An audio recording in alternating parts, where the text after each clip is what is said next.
Guardian of the Christians, defenders of the faith, Lebanon's largest private army trains for battle. Young Christians are well aware that they are fast being outnumbered by Muslim Lebanese. Volunteer girls are armed and ready to serve. It's apparent among the youngest of fighters that there is pride in their work, even firing your first grenade.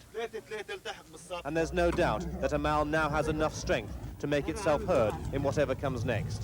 Lebanon's emerging army, upon whose shoulders rest the nation's hopes for peace. And every time the army fires a shell from one of their American-supplied tanks or heavy artillery pieces, another £400 sterling is blasted away. Mafia? Well, we are not a mafia. We are well-meaning men. And well-feared. Their militias are used to grab influence and territory, and they're not averse to wiping allies out if it suits a purpose.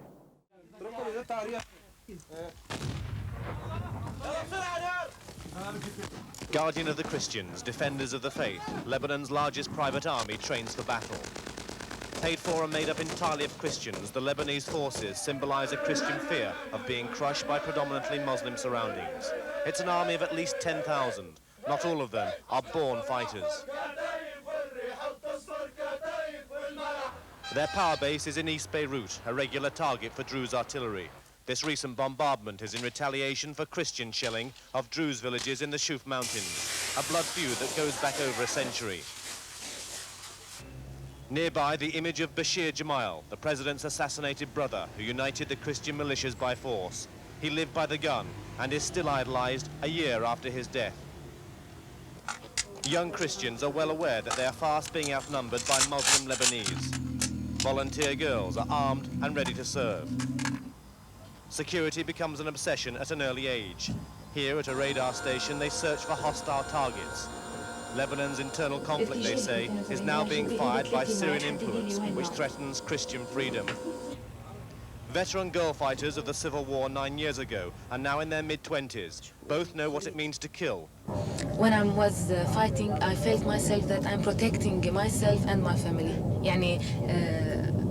I don't like to kill people just for killing people. I like to kill people just to protect myself and my family and the Christian people. Now almost certainly a minority in the country, the Christians fear they'd lose out in an Arab world. They talk of reconciliation, but most Muslims have little faith that they mean what they say. The presence of the Christian community in Lebanon should be really the only free Christian community in this part of the world, in the Middle East, and it's under threat. The Christians of Lebanon have been resisting to maintain their freedom of education, their freedom of belief for centuries. Last September's defeat of the Lebanese forces in the Shuf by the Druze sent shudders through Christian communities. They say uncertainty about their political future and safety is excuse enough to guarantee that their Christian army, in one form or another, is here to stay. Brent Sadler, News at 1, Lebanon. Druze fighters of the Shuf Mountains, probably the oldest, most proud and most mysterious of all the factions, it is they now holding the Lebanese government to ransom. Their price for peace is reconciliation through compromise. It's apparent among the youngest of fighters that there is pride in their work, even firing your first grenade. Backed by Syria, Druze guns are directed on Beirut. Shelling is one way of making their point.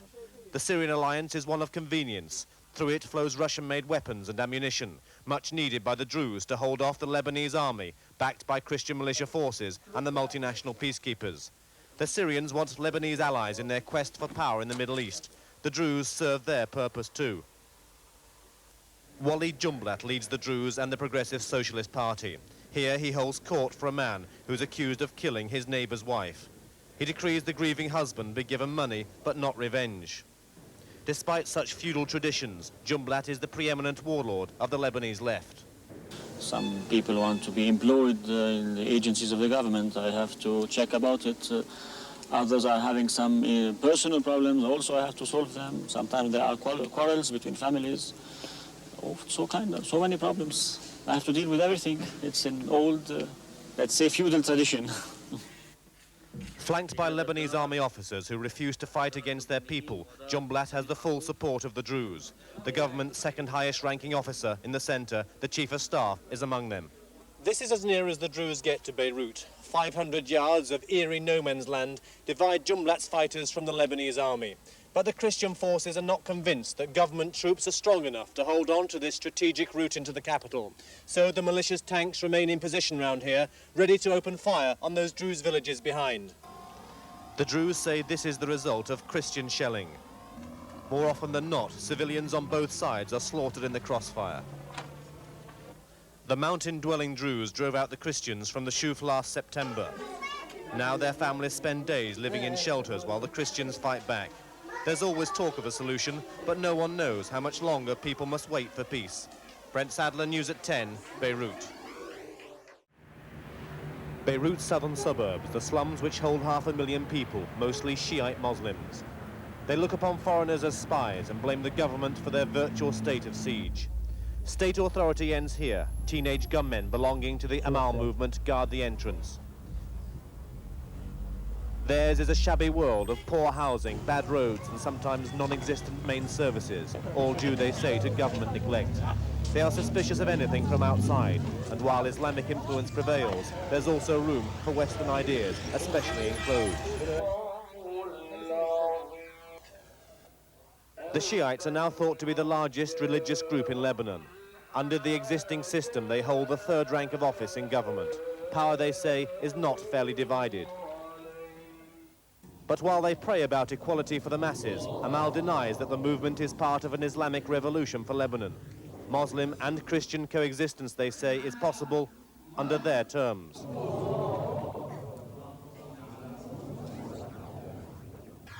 The army is made up of about a third Shiite, and there's doubt whether it would hold together if the government gave the order to take the slums.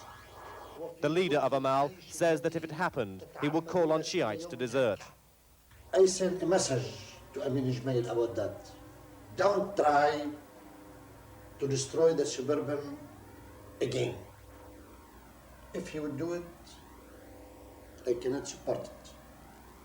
I will destroy everything. He does not have the power to destroy everything, but he has already dismissed as finished President Jamal's proposals for a new security plan, which would include policing the suburbs. And there's no doubt that Amal now has enough strength to make itself heard in whatever comes next. Brent Sadler, News at 10, Beirut. Lebanon's emerging army, upon whose shoulders rest the nation's hopes for peace. It's the largest united mixed religious group in the land. At their head, 3 men in white suits, a Christian president, a Sunni Muslim prime minister, and a Shiite Muslim speaker of parliament. 30,000 strong and growing, it might be Lebanon's militias, but it's not capable of driving out Syrian and Israeli presence. North of Beirut, American special forces run a secret training camp. Camouflaged and difficult to find, it's here that new battalions are being turned out combat ready. American instructors are knocking the Lebanese into shape. Senior American advisors have no doubts about what they're doing. As one said, the sooner these men are ready to fight, the earlier the US can pull out. President Jamal sees political reconciliation and rebuilding the army as keys to ending 9 years of civil war. It's a race against time, time which is running out. They have a motto here: our army is the beginning. Without it, it's the end. For the Lebanese government, everything has to be cash up front. No money, no arms and training. The government's run out of money for the moment. Tank deliveries have stopped. And every time the army fires a shell from one of their American-supplied tanks or heavy artillery pieces, another £400 is blasted away. One battalion commander, himself a Shiite, who once deserted to fight alongside Muslims, believes there's new cohesion. We are not here to fight the Shiite or the Sunni or the Christian. We are not here for this purpose. We are here to let everybody feel that this army is for them and this army for all the Lebanese. But cracks are forming. Senior Druze officers are refusing to fight. So whether the army can ever independently impose authority depends on the ability of the men in white suits to hold the country together. Brent Sadler, News at 1, Beirut. Amin Jamal's Christian presidency is in danger of collapse. He heads the government all right, but the real power behind the presidency is in the hands of these old men, ex-President Camille Chamoun on the right and Phalange Party leader Pierre Jamal, the president's father. They belong to an elite group of Christian and Muslim leaders whose violence towards each other and political behaviour is wrecking the chance of national reconciliation. In mafia style, it was they who carved up the country along religious boundaries and have ruled their areas with an iron fist ever since. Mafia, well, we are not a mafia. We are well-meaning men. And well feared. Their militias are used to grab influence and territory, and they're not averse to wiping allies out if it suits a purpose. Here, the Jamal's Christian militias, under the patronage of Pierre, took by force Camille Chamoun's Christian army. But now the two are churchgoers together again. Sheikh Pierre Jamal used to side with another powerful Christian, ex-President Suleiman Frangieh. That was until Frangieh's son Tony was murdered. He blames the killing on Pierre's boy, Bashir Jamal.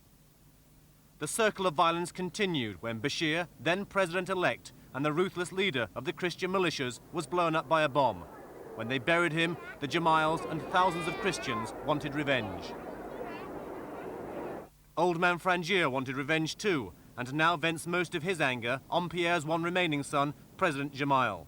Using the Amal militias to underscore his godfather role is Nabi Berri. Well, if I am godfather for the justice, it is good. I don't deny it. And there's Wally Jumblat, the militant Druze leader who sometimes parks Soviet-made artillery outside his mountaintop home.